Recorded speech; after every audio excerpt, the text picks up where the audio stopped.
Madam Mayor, one of the things that we've been trying to do is get a sense of how to quantify the impact of corruption in Albany, how it changes public policy or laws that get made. In terms of representing and advocating for the interests of the people of Syracuse, does it alter your ability to do that or your effectiveness at trying to do that? It does alter our ability to do it because you get everybody fixated on the peccadillos, or minor or major, and they're all consumed with that as opposed to being all consumed with doing public policy and the people's work. So it has a huge impact. Now, systematically, I think there are things that can be changed so that corruption doesn't become the end-all and be-all discussion. I mean, look, we're humans. There's going to be corrupt doctors and corrupt lawyers. There's going to be corrupt politicians. But unfortunately, what has happened in my view is that this corruption has really taken our political system off the rails, and public policy and constituents and real people are suffering, and we don't have a government that's focused on solving their problems. It feels in many ways like there are almost tighter controls on a local or municipal level for a mayor than there are, let's say, for members of the Assembly or the State Senate. Is that a fair assessment? Well, look, I think when you have a local government, and I'm speaking from very personal experience, we're accountable all the time. So we can't run and hide. If the snow isn't picked up or the trash isn't picked up or children's education standards aren't being met, people come and complain to us and ask us what we're going to do about it. With the state, you're that much more diffuse, so people aren't certain about what state government does. And what I always like to say is, people know what local government does, and they have expectations about that.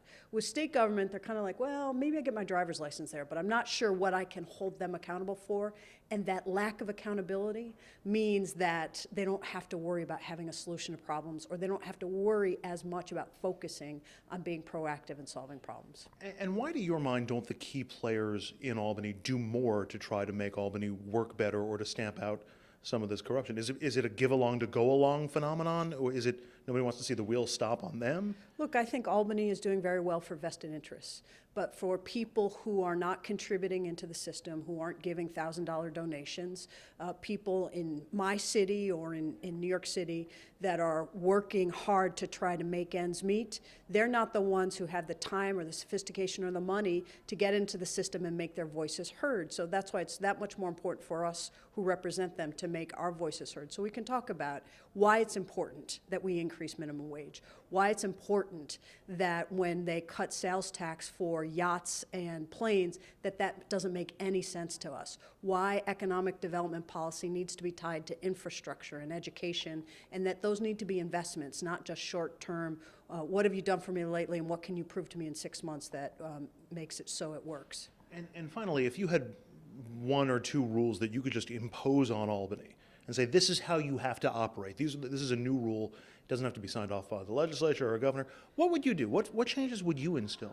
I would say that Albany would have to be accountable for every single spending decision they make. So if they make a spending decision, then they have to be responsible for finding the revenue to pay for it. Because in many cases, what happens is that they make these spending decisions and then they get rewarded by the vested constituency and they just send the bill to the local government. Or they don't have to worry about the impact because they just say, hey, let the local government worry about it. Let me give you an example of what I mean.